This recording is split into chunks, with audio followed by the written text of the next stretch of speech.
नमस्कार, स्वागत है आप सभी का शिक्षा सिटी के यूट्यूब चैनल में। दोस्तों, हमने जो आरआरबी, एनटीपीसी और ग्रुप डी के लिए हमने जो टेस्ट सीरीज स्टार्ट की हुई है उसको आज हम और आगे बढ़ाएंगे तथा आज के इस वीडियो में हम टेस्ट सीरीज का जो भाग 10 है उसको हम पूरे विस्तार में कवर करेंगे। तो चलिए वीडियो को शुरू करते हैं और देख लेते हैं कि आज के भाग 10 में हमने कौन कौन से महत्वपूर्ण 30 प्रश्नों को सम्मिलित किया हुआ है। तो चलिए वीडियो को शुरू करते हैं। इसके साथ अगर आपको ये वीडियो पसंद आता है जो कि हम आरआरबी एनटीपीसी के लिए डेली बेसिस पे आप तक पहुंचा रहे हैं तो इस वीडियो को आप लाइक कीजिएगा, इस वीडियो को शेयर कीजिएगा। इसके साथ अगर आप हमारे चैनल में पहली बार आ रहे हैं तो हमारे चैनल को सब्सक्राइब भी जरूर कर लीजिएगा। तो चलिए वीडियो को शुरू करते हैं। पहला इंपॉर्टेंट प्रश्न हमारा है, नरम दल और गरम दल में भारतीय राष्ट्रीय कांग्रेस का जो विभाजन है किस वर्ष हुआ था। आपको बताना है कि जो भारतीय राष्ट्रीय कांग्रेस थी उसका जो विभाजन है वो दो गुटों में हो गया था। वे दो गुट कौन कौन से थे? एक था नरम दल और एक था गरम दल। तो आपको बताना है कि जो भारतीय राष्ट्रीय कांग्रेस थी वह नरम दल और गरम दल में किस वर्ष विभाजित हो गई थी। तो इस प्रश्न का राइट आंसर हो जाएगा हमारा ऑप्शन सी, यानी कि 1907 में जो भारतीय राष्ट्रीय कांग्रेस का अधिवेशन हुआ था सूरत में। ये जगह आपके लिए सुपर इंपॉर्टेंट है। तो भारतीय राष्ट्रीय कांग्रेस का जो 1907 ईस्वी में सूरत अधिवेशन हुआ था, इसी अधिवेशन में जो कांग्रेस थी वह दो दलों में बंट गई थी। एक दल बना था नरम दल और दूसरा दल बना था गरम दल। तो ये काफ़ी इंपॉर्टेंट प्रश्न, आप इसे याद रखिएगा। 1907 में सूरत में जो कांग्रेस का अधिवेशन हुआ था, यहीं पे कांग्रेस जो थी वह दो दलों में बंट गई थी। इसके साथ 1916 में जब कांग्रेस का पुनः अधिवेशन होता है, कहाँ पे? लखनऊ में। तो पुनः जो नरम दल था और गरम दल ये दोनों एकजुट हो जाते हैं। 1916 में जो लखनऊ में कांग्रेस का अधिवेशन होता है, इसमें जो नरम दल था और गरम दल दोनों आपस में मिल जाते हैं। तो इसे भी आप याद रखिएगा, यह भी काफ़ी अच्छा प्रश्न है। इसके बाद अगला इंपॉर्टेंट प्रश्न हमारा है, भारत के प्रधानमंत्री को उनके पद की जो शपथ है कौन दिलाता है? सुपर इंपॉर्टेंट प्रश्न। तो भारत के जो प्रधानमंत्री होते हैं उनको उनके पद की जो शपथ है वह दिलाता है राष्ट्रपति, यानी ऑप्शन ए इसका बिल्कुल सही है। भारत के जो राष्ट्रपति होते हैं वे भारत के प्रधानमंत्री को उनके पद की शपथ दिलाते हैं। तो राइट आंसर हो जाएगा हमारा ऑप्शन ए, यानी कि राष्ट्रपति। अगला इंपॉर्टेंट प्रश्न हमारा क्या कह रहा है, राज्य के जो मुख्यमंत्री होते हैं उनको उनके पद की जो शपथ है कौन दिलाता है? यह भी काफ़ी अच्छा प्रश्न है। तो जैसा कि मैंने आपको बताया, प्रधानमंत्री को उनके पद की शपथ कौन दिलाता है? राष्ट्रपति। उसी प्रकार आपका जो मुख्यमंत्री होता है, जो चीफ मिनिस्टर होता है, उनके पद की जो शपथ है वो दिलाता है स्टेट का राज्यपाल। उस राज्य का जो राज्यपाल होता है उनको शपथ ग्रहण करवाता है मुख्यमंत्री को। तो दोनों आपको पता होना चाहिए। इसके बाद अगला इंपॉर्टेंट प्रश्न हमारा है, डेविस कप का संबंध निम्नलिखित में से किससे है? तो डेविस कप जो है इसका संबंध निम्नलिखित में से किससे है?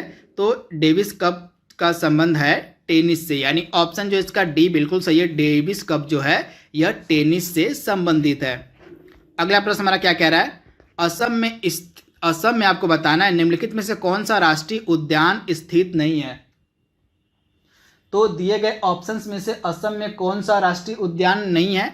तो काजीरंगा असम में स्थित है, मनास असम में स्थित है, औरंग असम में स्थित है, परंतु नौकरेक जो है यह असम में नहीं स्थित है। तो कहाँ स्थित है?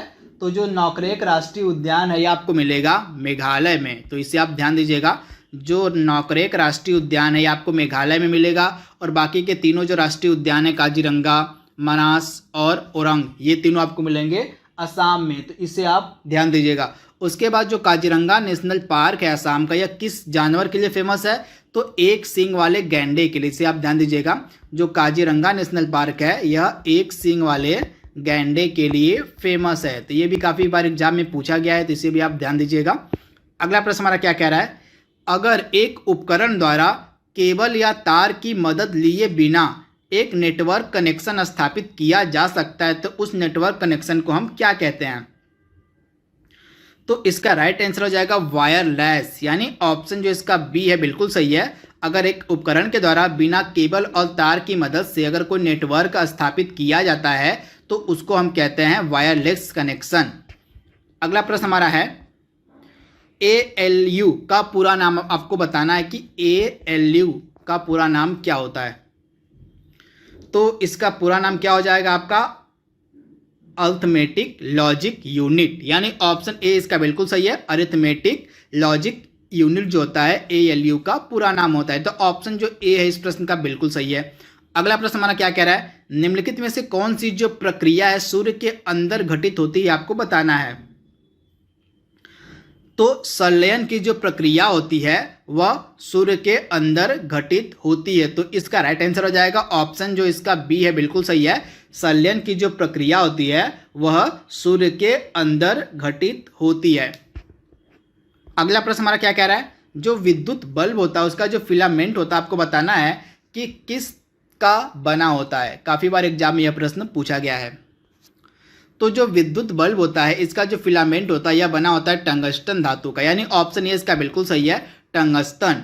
अब यह जो विद्युत बल्ब का जो फिलामेंट होता है टंगस्टन का ही क्यों बनता है, क्योंकि इसका जो मेल्टिंग पॉइंट है यह काफ़ी ज़्यादा होता है। तो इसे भी आप ध्यान दीजिएगा, इसका जो गलनांक जिसको हम कहते हैं हिंदी में मेल्टिंग पॉइंट को हम गलनांक कहते हैं, इसका जो गलनांक होता है यह काफ़ी उच्च होता है, इसी कारण से इसका उपयोग किया जाता है। तो इसे आप ध्यान दीजिएगा। अगला प्रश्न हमारा क्या कह रहा है, जो ऑप्टिकल फाइबर है आपको बताना यह किस सिद्धांत पर, किस प्रिंसिपल पर कार्य करता है। तो ऑप्टिकल फाइबर जो है यह कुल आंतरिक परावर्तन पर आधारित है, यानी इसका राइट आंसर हो जाएगा ऑप्शन ए, यानी कि पूर्ण आंतरिक परावर्तन पर आधारित होता है यह ऑप्टिकल फाइबर, यानी ऑप्शन ए इसका बिल्कुल सही है। अगला प्रश्न हमारा क्या कह रहा है, निम्न में से कौन सा एक मोनोसैकेराइड है, आपको बताना है कि दिए गए ऑप्शंस में से कौन सा एक मोनोसैकेराइड का एग्जाम्पल है। तो इसका राइट आंसर क्या हो जाएगा, डेक्सट्रोज। आप याद रखिएगा डेक्सट्रोज जो है एक मोनोसैकेराइड है, तो इसे आप ध्यान दीजिएगा, ऑप्शन ए इसका बिल्कुल सही है, डेक्सट्रोज। अगला प्रश्न हमारा क्या कह रहा है, एक चीज और आप ध्यान दीजिएगा, यह जो डेक्सट्रोज है यह ग्लूकोज के रूप में भी जाना जाता है। किसके रूप में, डेक्सट्रोज जो होता है यह ग्लूकोज के रूप में भी इसको जाना जाता है। तो भी आपके एग्जाम में पूछा जा सकता है कि डेक्सट्रोज को अन्य किस नाम से हम जानते हैं, तो ग्लूकोज आपका राइट आंसर हो जाएगा। इसके साथ ही ग्लूकोज का कई बार रासायनिक सूत्र भी पूछ लिया जाता है। तो ग्लूकोज का रासायनिक सूत्र क्या होता है, C6 हो गया आपका, H12 और C6। तो यह ग्लूकोज का रासायनिक सूत्र होता है, आप याद रखिएगा C6H12 C6 क्या होता है, तो ग्लूकोज का रासायनिक सूत्र होता है। अगला प्रश्न हमारा क्या कह रहा है, मैग्नेटाइट निम्न में से किसका सबसे प्रमुख अयस्क आपको बताना है। तो इसमें से मैग्नेटाइट किसका मुख्य अयस्क है, तो लोहा का, यानी ऑप्शन बी इसका बिल्कुल सही, जो मैग्नेटाइट है यह लोहा का एक मुख्य अयस्क है। अगला प्रश्न हमारा क्या कह रहा है, निम्नलिखित में से कौन सा प्रदूषक पेट्रोल के जलने से निकलता है। काफी अच्छा प्रश्न है। तो पेट्रोल के जलने से कौन सा प्रदूषक निकलता है, तो इसमें से तीनों, इसका राइट आंसर हो जाएगा नाइट्रस ऑक्साइड हो गया, उसके बाद कार्बन मोनोऑक्साइड हो गया, उसके बाद बेंजीन हो गया। तो उपयुक्त तीनों जो प्रदूषक होते हैं ये पेट्रोल के जलने से निकलते हैं, नाइट्रस ऑक्साइड, कार्बन मोनोऑक्साइड और बेंजीन। तो आप इसे याद रखिएगा। इसके साथ ही जो सल्फर डाइऑक्साइड होता है यह भी पेट्रोल के जलने से निकलने वाला एक प्रदूषक होता है। अगला प्रश्न हमारा है, वॉशिंग सोडा का रासायनिक नाम आपको बताना है। तो वॉशिंग सोडा का रासायनिक नाम क्या होता है, सोडियम कार्बोनेट, यानी ऑप्शन इसका बी बिल्कुल सही है। सोडियम कार्बोनेट जो होता है यह वॉशिंग सोडा का रासायनिक नाम होता है। अगला प्रश्न हमारा क्या है, प्लांट सेल की जो दीवार होती है किसकी बनी होती है। काफी अच्छा प्रश्न है। तो प्लांट सेल की दीवार किसकी बनी होती है, तो सेल्यूलोज की, किसकी, तो सेल्यूलोज की बनी होती है प्लांट सेल की दीवार, यानी ऑप्शन ए इसका बिल्कुल सही है। अगला प्रश्न हमारा क्या कह रहा है, निम्न में से कौन सा एसिड मानव शरीर में मांसपेशियों में ऐंठन का कारण बनता है। तो मानव शरीर में जो मांसपेशियों में ऐंठन हो जाती है वो किस अम्ल के कारण बनती है, तो लैक्टिक अम्ल, यानी ऑप्शन ए इसका बिल्कुल सही है। लैक्टिक अम्ल के कारण जो है मानव शरीर में ऐंठन उत्पन्न होती है। तो आप इसे ध्यान दीजिएगा, यह काफ़ी अच्छा प्रश्न है और कई बार एग्जाम में पूछा गया है। वही अगर हम टार्टरिक एसिड की बात करें तो जो टार्टरिक एसिड होता है किसमें पाया जाता है, तो इमली और अंगूर में। आप ध्यान दीजिएगा, इमली और अंगूर में आपको मिलेगा टार्टरिक एसिड, इमली और अंगूर में आपको मिलेगा टार्टरिक एसिड। और एसिटिक एसिड किस में मिलता है, तो तो जो एसिटिक एसिड होता है यह सिरका में मिलता है, किसमें? तो एसिटिक एसिड जो होता है यह आपको मिलता है सिरका में, तो ये भी आपको पता होना चाहिए। अगला इंपॉर्टेंट प्रश्न हमारा क्या कह रहा है? चींटी और बिच्छू के डंक में कौन सा एसिड पाया जाता है? सुपर इंपॉर्टेंट प्रश्न। तो चींटी और बिच्छू के डंक में कौन सा एसिड पाया जाता है? तो इसका राइट आंसर हो जाएगा मैथेनॉइक एसिड, जिसको हम फॉर्मिक एसिड के नाम से भी जानते हैं। मैथेनॉइक एसिड या फार्मिक एसिड ये पाए जाते हैं चींटी या बिच्छू के डंक में, तो आप इसे ध्यान दीजिएगा। अगला प्रश्न हमारा क्या कह रहा है? अवायु श्वसन क्या है? तो अवायु शोषण क्या है? तो ऑक्सीजन के बिना श्वसन की क्रिया को हम अवायु शोषण कहते हैं, तो इसका राइट आंसर हो जाएगा ऑप्शन ए। ऑक्सीजन की मतलब बिना ऑक्सीजन के जब हम श्वसन मतलब जब सांस लेते हैं तो उस क्रिया को हम कहते हैं अवायु श्वसन, यानी ऑप्शन ए इसका बिल्कुल सही है। अगला इंपॉर्टेंट प्रश्न हमारा क्या कह रहा है? निम्नलिखित में से किस रक्त समूह को सार्वभौमिक दाता यानी कि यूनिवर्सल डोनर किस रक्त समूह को कहा जाता है? तो सार्वभौमिक दाता हम कहते हैं किसको? ओ रक्त समूह को। ओ रक्त समूह के जो व्यक्ति होते हैं उनको हम सार्वभौमिक दाता कहते हैं। और सार्वभौमिक ग्राही किसे कहते हैं? तो सार्वभौमिक ग्राही कहा जाता है किसको? तो ए बी रक्त समूह को। तो दोनों आपको पता होना चाहिए। अगर सार्वभौमिक दाता की बात हो यानी कि यूनिवर्सल डोनर की बात हो तो यहाँ पे राइट आंसर आपका हो जाएगा ओ रक्त समूह। और सार्वभौमिक यहाँ पे अगर हम बात करें प्राप्तकर्ता की यानी कि सार्वभौमिक ग्राही की बात कर दें तो ए बी रक्त समूह आपका राइट आंसर हो जाएगा। तथा रक्त समूह की खोज किसके द्वारा की गई थी? भी इंपॉर्टेंट है। तो रक्त समूह की खोज की गई थी कार्ल लैंडस्टीनर के द्वारा। किसके द्वारा? तो कार्ल लैंडस्टीनर के द्वारा जो है रक्त समूह की खोज की गई थी। अगला इंपॉर्टेंट प्रश्न हमारा क्या कह रहा है? निम्न में से किसे कार्नोट पुरस्कार 2018 से सम्मानित किया गया है? तो कार्नोट पुरस्कार 2018 से सम्मानित किसे किया गया है? तो इसका राइट आंसर है पीयूष गोयल, यानी ऑप्शन सी इसका बिल्कुल सही है। वर्तमान में अमित शाह क्या है हमारे? तो अमित शाह जो हमारे हैं वर्तमान में गृह मंत्री हैं और नरेंद्र मोदी जी हमारे वर्तमान में प्राइम मिनिस्टर हैं, तो इसे भी आप ध्यान दीजिएगा। अगला इंपॉर्टेंट प्रश्न हमारा है निम्नलिखित में से किस वर्ष में भारत में इंटरपोल मीटिंग का आयोजन किया जाएगा?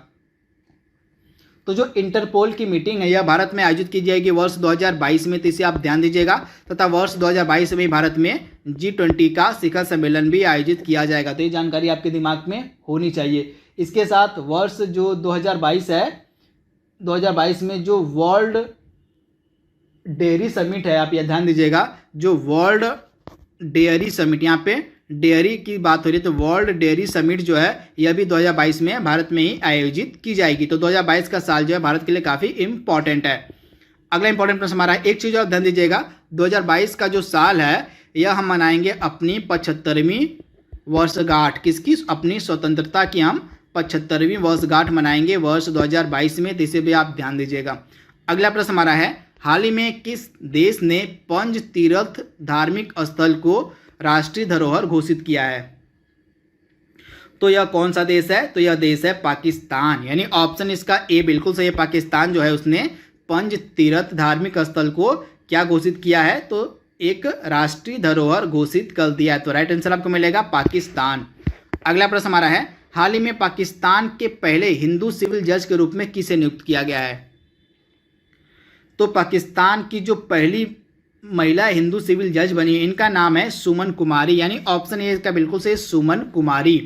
अगला प्रश्न हमारा है हाल ही में राष्ट्रीय युद्ध स्मारक कहाँ बनाया गया है? सुपर इंपॉर्टेंट प्रश्न। तो हाल ही में जो राष्ट्रीय युद्ध स्मारक है इसको बनाया गया है कहाँ पे? नई दिल्ली में। तथा यह किसके बगल में बनाया गया है? तो इंडिया गेट जो है इंडिया गेट के बगल में ही बनाया गया है राष्ट्रीय युद्ध स्मारक, तो इसे आप ध्यान दीजिएगा। अगला प्रश्न हमारा है हाल ही में भारत ने किस देश के साथ S-400 ट्रायम्फ डील पर हस्ताक्षर किए हैं? तो रूस इसका राइट आंसर हो जाएगा। रूस के साथ भारत ने S-400 ट्रायम्फ मिसाइल खरीदने के लिए समझौता किया हुआ है, तो इसे आप ध्यान दीजिएगा। तथा रूस से ही हमने जो हमारा एकमात्र युद्धपोत है INS विक्रमादित्य उसको भी हमने खरीदा हुआ है, तो इसे भी आप ध्यान दीजिएगा। INS विक्रमादित्य को भी हमने रूस से ही खरीदा हुआ है। तथा हाल ही में फ्रांस से हमने राफेल विमान भी खरीदे, इससे आप ध्यान दीजिएगा। हाल ही में राफेल विमान की खरीद हमने फ्रांस से की है। अगला प्रश्न हमारा क्या कह रहा है UNEP यानी कि यूनाइटेड नेशन इन्वायरमेंट प्रोग्राम का हेडक्वार्टर आपको बताना है कहाँ पे है। तो यूनाइटेड नेशन इन्वायरमेंट प्रोग्राम का हेडक्वार्टर आपको मिलेगा नैरोबी में। नैरोबी है केन्या की राजधानी, तो केन्या की राजधानी नैरोबी में आपको मिलेगा UNEP का हेडक्वार्टर। UNEP की स्थापना की गई थी 5 जून 1972 को। इसके प्रमुख कौन है प्रेजेंट टाइम में? तो इंगर एंडरसन। कौन है? तो इंगर एंडरसन जो हैं ये वर्तमान में प्रमुख हैं यूनाइटेड नेशन इन्वायरमेंट प्रोग्राम के। तो इसे आप ध्यान दीजिएगा, इसका हेडक्वार्टर मिलेगा केन्या की राजधानी नैरोबी में। अगला प्रश्न हमारा क्या कह रहा है? Ease of doing business index जो जारी किया गया था 2019 में, उसमें भारत का स्थान क्या था? तो ease of doing business index जो 2019 में जारी किया गया था उसमें भारत का स्थान था 63वां तो 63वां स्थान था भारत का 2019 में ease of doing business index में। तथा इस इंडेक्स को जारी कौन करता है? तो इसको जारी करता है वर्ल्ड बैंक। तथा इसमें पहले स्थान पे कौन सा देश था 2019 में? तो पहले स्थान पे था न्यूजीलैंड। और दूसरे स्थान पे कौन था? तो दूसरे स्थान पर था आपका सिंगापुर। और तीसरे स्थान पे कौन था? तो तीसरे स्थान पर था हांगकांग। तो ये तीनों देश आपको पता होना चाहिए। Ease of doing business index 2019 में भारत का स्थान था 63वां। इसको जारी करता है वर्ल्ड बैंक। इसमें पहले स्थान पे था न्यूजीलैंड, दूसरे स्थान पर था सिंगापुर और तीसरे स्थान पर था हांगकांग। तो इसे आप ध्यान दीजिएगा। अगला इंपॉर्टेंट प्रश्न हमारा क्या कह रहा है? हाल ही में भारत का जो पहला रोबोकॉप है यह कहाँ पे प्रारंभ किया गया है? सुपर इंपॉर्टेंट प्रश्न। तो इसका राइट आंसर हो जाएगा केरल पुलिस के द्वारा, यानी ऑप्शन इसका बी बिल्कुल सही है, केरल। अगला इंपॉर्टेंट प्रश्न हमारा है, हाल ही में जारी किया गया जो सतत विकास गोल सूचकांक 2019-20 है, इसमें कौन सा भारतीय राज्य शीर्ष पर था? तो हाल ही में जो सस्टेनेबल डेवलपमेंट गोल्स इंडेक्स जारी किया गया, इसमें भारत का राज्य जो केरल है वह शीर्ष पे था, यानी ऑप्शन ए इसका बिल्कुल सही है, केरल। आज का लास्ट प्रश्न हमारा है, हाल ही में किस राज्य में कुटुंबश्री होटल खोला गया? इसमें गरीबों को जो है सस्ते में भोजन उपलब्ध कराया जाता है। तो जो कुटुंबश्री होटल है यह कहाँ पे खोला गया है? तो इसकी शुरुआत की गई है केरला में, यानी ऑप्शन जो इसका सी है बिल्कुल सही है, केरल में ही जो है कुटुंबश्री होटल खोला गया है। तो इसे आप ध्यान दीजिएगा। तथा केरल की जो राजधानी है तिरुवनंतपुरम, आप ध्यान दीजिएगा, केरल की जो राजधानी है तिरुवनंतपुरम, यहीं पे इंडिया का पहला जो स्पेस टेक पार्क है वह भी खोला गया है। तो इसे आप ध्यान दीजिएगा, भारत का जो पहला स्पेस टेक्नोलॉजी पार्क है यह तिरुवनंतपुरम में खोला गया है। तथा तिरुवनंतपुरम जो है केरल की राजधानी है। तो इसे भी आप ध्यान दीजिएगा। तो दोस्तों हमने यहाँ पे टेस्ट सीरीज जो हमारी थी 10वें नंबर की, उसके हमने टोटल 30 प्रश्नों को कवर कर लिया है।